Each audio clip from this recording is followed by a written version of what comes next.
ஹாய்மா, இன்றைக்கி நம்ம மீன் சோதி எப்படி செய்கிறதுன்னு பார்க்கலாம். அதுக்கு நான் அடுப்பை பற்ற வச்சு ஒரு மண் சட்டி வச்சுருக்கேன்.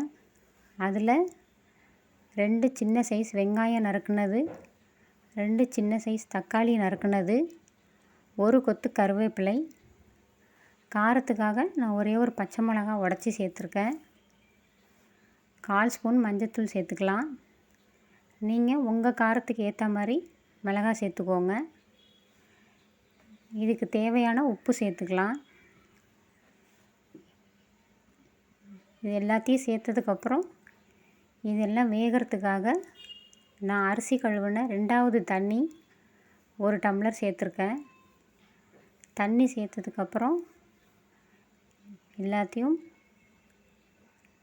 லேசாக கலந்து விட்டுட்டு இதெல்லாம் நல்லா குழஞ்சி வேகிற அளவுக்கு நம்ம மூடியை போட்டு மூடி வேக விட்டுறலாம்.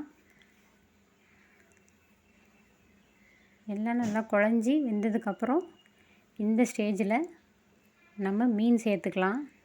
நான் இன்றைக்கி நெத்திலி மீன் எடுத்திருக்கேன். நீங்கள் எந்த மீன் வேணுமோ சேர்த்துக்கலாம். மீன் சேர்த்து லேசாக கிளறி விட்டு ஒரு மூடி போட்டு மூடிடலாம்.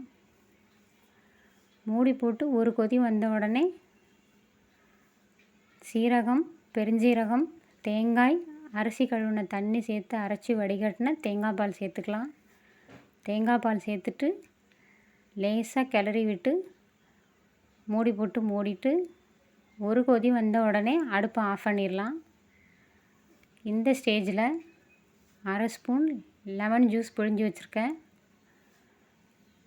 அதை சேர்த்துட்டு ஃபைனலாக ஒரு கொத்து கருவேப்பிலை சேர்த்தா சூப்பரான சுவையான மீன் சோதி ரெடி. நீங்களும் ட்ரை பண்ணி பார்த்துட்டு எப்படி இருக்குன்னு கமெண்ட்டில் சொல்லுங்கள். தேங்க்யூ.